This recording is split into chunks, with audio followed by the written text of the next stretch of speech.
2416404023. Baiklah, di sini saya akan menjelaskan materi mengenai akuntansi sewa. Mengapa memilih sewa? Karena sewa sebagai alternatif pembiayaan. Sewa merupakan strategi lincah untuk memperoleh hak guna atas aset tetap tanpa harus mengeluarkan investasi modal awal yang besar sehingga mengancam posisi kas entitas. Penghematan kas mengurangi kebutuhan modal kerja awal secara signifikan dibanding pembelian langsung. Selanjutnya yaitu off balance sheet. Khusus sewa operasi, aset dan kewajiban tidak tampil di neraca, mengoptimalkan rasio likuiditas dan leverage. Selanjutnya yaitu manajemen risiko, memitigasi risiko penurunan nilai aset akibat perkembangan teknologi yang cepat. Selanjutnya yaitu konsep sewa operasi. Yang pertama, karakteristik umum. Sewa operasi umumnya bersifat jangka pendek, memberikan fleksibilitas operasional yang tinggi bagi pihak penyewa atau lessee. Aset tetap sepenuhnya dimiliki oleh lessor, tidak terjadi transfer kepemilikan aset di akhir masa sewa. Pemeliharaan dan perbaikan aset biasanya ditanggung oleh lessor.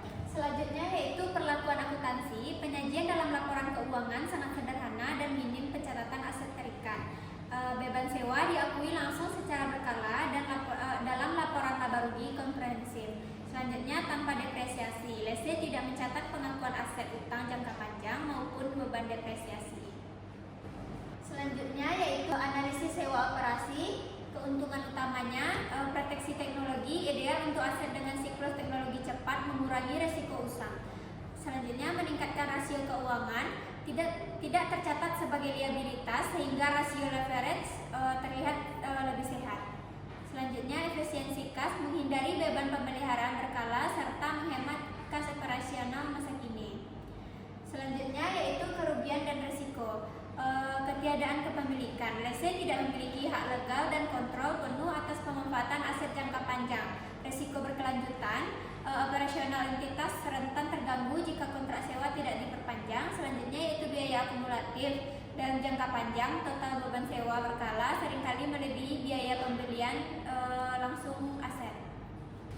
Selanjutnya yaitu konsep sewa pembiayaan. Yang pertama yaitu esensi pembiayaan. Sewa pembiayaan pada hakikatnya merupakan bentuk pendanaan jangka panjang yang setara dengan pembelian aset secara angsuran. Secara substansial, jenis sewa ini mentransfer seluruh risiko dan manfaat kepemilikan aset kepada pihak lessee berdasarkan kriteria umum PSAK 30 dan ISAK 8. Selanjutnya yaitu kewajiban pencatatan lessee. Berbeda dengan sewa operasi, transaksi ini wajib disajikan dalam laporan posisi keuangan atau neraca. Aset leasing mencatat nilai hak guna aset di neraca. Kewajiban sewa mengakui utang jangka panjang atas nilai tinggi pembayaran sewa. Depresiasi berkala mengakui beban penyusutan aset sepanjang estimasi masa manfaat. Selanjutnya yaitu schedule amortisasi sewa. Yang pertama, data ilustrasinya, nilai sewa awal sebesar 10.000 pada tanggal 1 Januari 2010. Masa manfaatnya 5 tahun, disusutkan metode garis lurus.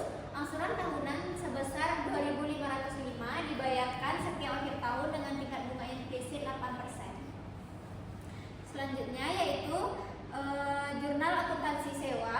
Yang pertama, sewa operasi. Setiap akhir tahun didebitkan beban sewa sebesar 2.505 dan kreditkan kas sebesar 2.505. Sederhana, tidak melibatkan akun aset leasing maupun utang jangka panjang di posisi keuangan. Selanjutnya yaitu sewa pembiayaan. Pada tanggal 1 Januari 2010, pengakuan awal, debitkan aset leasing sebesar 10.000, kreditkan utang leasing sebesar 10.000. Kemudian pada tanggal 31 Desember 2010, bunga dan depresiasi, debitkan utang leasing sebesar 1.705, kemudian debitkan beban bunga sebesar 800, kemudian kreditkan kas sebesar 2.505. Selanjutnya yaitu debitkan beban depresiasi sebesar 2.000, kreditkan akumulasi depresiasi sebesar 2.000. Selanjutnya yaitu dampak laporan keuangan, di mana perbandingan pengaruh neraca atau sewa pembiayaan. Ilustrasi dampak terhadap saldo kas, aset sewa, liabilitas sewa, serta penurunan ekuitas beban kumulatif sepanjang masa kontrak, dan ini merupakan datanya. Selanjutnya yaitu indikator klasifikasi. Klasifikasi sebagai sewa pembiayaan didasarkan pada substansi transaksi, bukan bentuk formal kontraknya. Sewa diklasifikasikan pembelian jika memenuhi satu atau lebih indikator PSAK 30 berikut. Prinsip akuntansi utama, jika transaksi mentransfer secara substansial seluruh risiko dan manfaat kepemilikan kepada lese, sewa tersebut wajib dicatat sebagai sewa pembiayaan. Selanjutnya yaitu transfer kepemilikan, penagihan hak milik sah atas aset tetap kepada lese pada akhir tahun sewa. Selanjutnya yaitu opsi pembelian murah atau BPO, hak membeli aset dengan harga jauh di bawah estimasi nilai wajar di akhir sewa. Selanjutnya yaitu masa sewa signifikan, masa sewa mencakup sebagian besar dari estimasi umur ekonomis aset. Selanjutnya yaitu kesesuaian nilai kini. Nilai kini pembayaran sewa minimum PV of NPLV hampir setara nilai wajar aset. Selanjutnya yaitu aset spesifik, aset sewaan bersifat sangat khusus sehingga hanya lese yang mampu memakainya tanpa modifikasi ekstrim.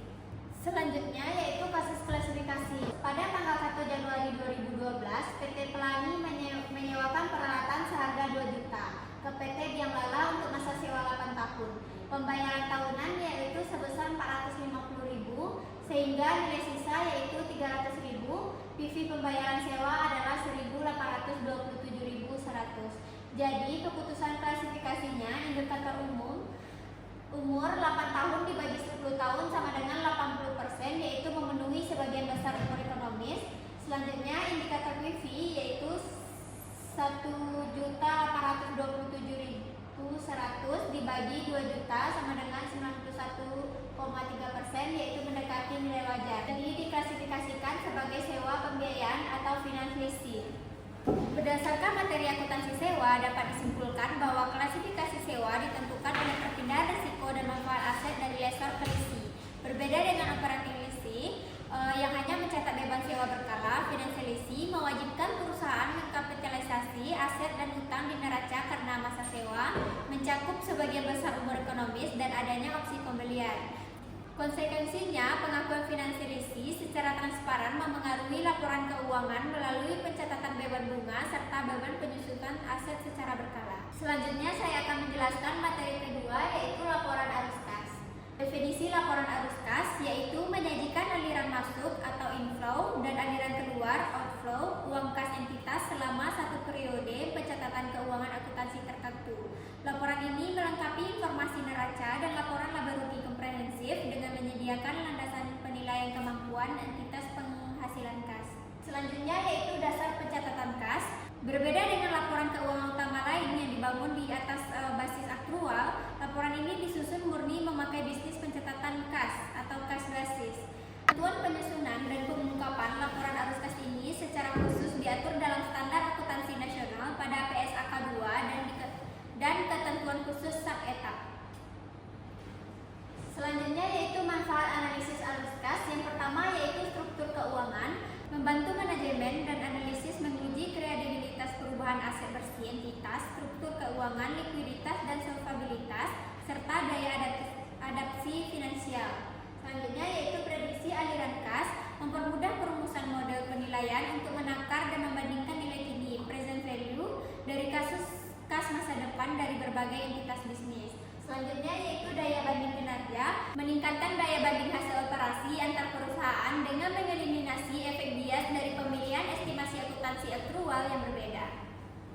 Selanjutnya yaitu klasifikasi arus kas. Yang pertama aktivitas operasi, aliran kas dari aktivitas penghasil utama pendapatan entitas, mencakup seluruh transaksi operasional harian membentuk angka laba rugi bersih.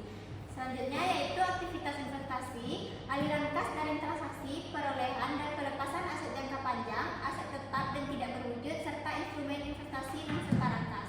Selanjutnya yaitu aktivitas pendanaan, aliran kas yang timbul akibat transaksi perubahan ukuran dan susunan ekuitas modal saham serta pinjaman jangka panjang perusahaan.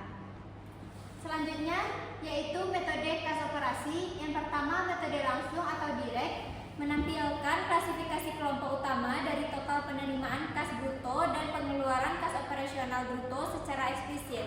Sangat disarankan oleh standar akuntansi karena memberikan visualisasi informasi yang jauh lebih transparan dan relevan dalam menaksir arus kas. Selanjutnya yaitu metode tidak langsung atau indirect, menghitung aliran kas bersih dengan merekonsiliasi nilai laba bersih yang disesuaikan atas pengaruh transaksi non-kas dan perubahan modal kerja. Penyesuaian dilakukan dengan menambahkan kembali beban non-kas seperti depresiasi serta menyelaraskan tren naik turun akun piutang, persediaan, dan akun usaha. Selanjutnya yaitu arus kas investasi, mengukur pengeluaran kas dan sumber daya yang dimaksudkan penghasilan pendapatan dan arus kas masa depan. Yang pertama yaitu inflows atau arus kas masuk, yaitu penerimaan dari penjualan aset tetap, aset tidak berwujud, serta pelunasan pinjaman dari pihak lain. Yang kedua yaitu outflows atau arus kas keluar, yaitu pembayaran kas untuk membeli tanah, mesin, gedung, pembayaran yang dikapitalisasi dan instrumen utang entitas lain. Selanjutnya yaitu arus kas pendanaan. Yang pertama, inflow atau aliran kas masuk diperoleh dari transaksi yang mengubah struktur modal ekuitas dan pinjaman jangka panjang ekuitas. Penerimaan kas dari penerbitan saham biasa atau saham preferen baru. Penerimaan dari penerbitan instrumen utang seperti obligasi, wesel bayar, serta pinjaman hipotek. Selanjutnya yaitu outflow, aliran kas keluar, timbul dari pengembalian sumber daya modal kepada penyedia dana atau pemegang saham. Pembayaran kas kepada pemilik untuk menarik atau menebus saham kembali. Selanjutnya pembayaran pokok pinjaman jangka panjang dan penyelesaian liabilitas sewa pembiayaan. Selanjutnya pembayaran dividen tunai kepada para pemegang saham perusahaan. Selanjutnya yaitu masalah khusus akuntansi arus kas, transaksi non-kas, dan valuta asing. Penyusutan dan amortisasi ditambahkan kembali ke laba bersih dalam metode tidak langsung karena tidak menyerap kas fisik. Selisih kurs falas, keuntungan atau kerugian kurs yang belum direalisasi bukan arus kas yang menyata. Selisih kurs falas, keuntungan atau kerugian kurs yang belum direalisasi bukan arus kas yang nyata. Penyesuaian disajikan pada rekonsiliasi akhir kas. Bunga dividen dan pajak. Bunga dan dividen, PSAK memberikan fleksibilitas klasifikasi atau beban bunga bisa di aktivitas operasi dan pendanaan bunga di aktivitas operasi atau investasi. Selanjutnya yaitu pajak penghasilan atau PPH, wajib diungkapkan terpisah dan dikelompokkan sebagai arus kas aktivitas operasi kecuali spesifik di aktivitas investasi atau pendanaan. Selanjutnya yaitu pengungkapan transaksi non-kas. Berdasarkan ketentuan akuntansi, transaksi investasi dan pendanaan yang tidak memerlukan penggunaan kas atau setoran kas harus dikeluarkan dari laporan arus kas. Transaksi ini wajib diungkapkan secara terpisah. Yang pertama yaitu perolehan aset tetap, pembelian properti atau peralatan langsung melalui penerbitan utang jangka panjang atau sewa pembiayaan leasing. Yang kedua, konversi instrumen keuangan, konversi paksa atau sukarela obligasi atau saham preferen menjadi saham biasa perusahaan. Yang ketiga, pertukaran aset, akuisisi aset non moneter melalui pertukaran aset sejenis atau tidak sejenis tanpa adanya aliran kas menyeimbang. Yang keempat yaitu penyelesaian utang, penerbitan saham biasa baru secara langsung untuk melunasi kewajiban utang jangka panjang secara kreditur. Selanjutnya yaitu studi kasus dan penyelesaian PT Maxion. Langkah-langkah perhitungan analisis arus kas pertama yaitu metode langsung atau direct method, menghitung penerimaan kas real dari pelanggan. Caranya yaitu penjualan sebesar 100.000 dikurangkan kenaikan piutang gross sebesar 15.000 yaitu 85.000. Yang kedua menggunakan metode tidak langsung atau indirect method. Yang alternatif pertama menggunakan piutang neto di mana laba bersih sebesar 40.000 dikurangkan kenaikan piutang neto sebesar 9.000, hasilnya yaitu 31.000. Yang kedua menggunakan piutang bruto di mana laba bersih sebesar 40.000 ditambah beban penyisihan sebesar 6.000 dikurangkan kenaikan piutang gross sebesar 15.000 yaitu 31.000. Jadi hasil akhir kas bersih dari aktivitas operasi di atas adalah 31.000. Jadi kesimpulannya adalah laporan arus kas berbasis kas merupakan instrumen pokok untuk menguji kualitas laba aktual dan menilai likuiditas real perusahaan melalui 3 aktivitas utama. Yang pertama yaitu operasi, investasi, dan pendanaan. Melalui contoh kasus, terbukti bahwa metode langsung dan transparan dan metode tidak langsung yang bersifat rekonsiliasi menghasilkan angka kas operasi yang persis sama. Hasil akhir arus kas operasi yang positif mencerminkan kesehatan finansial entitas yang mandiri dalam berdanai bisnisnya tanpa ketergantungan pada utang. Sementara transaksi investasi dan pendanaan non-kas wajib dikeluarkan dan diungkapkan secara terpisah. Sekian materi yang dapat saya sampaikan. Saya ucapkan terima kasih. Assalamualaikum warahmatullahi wabarakatuh.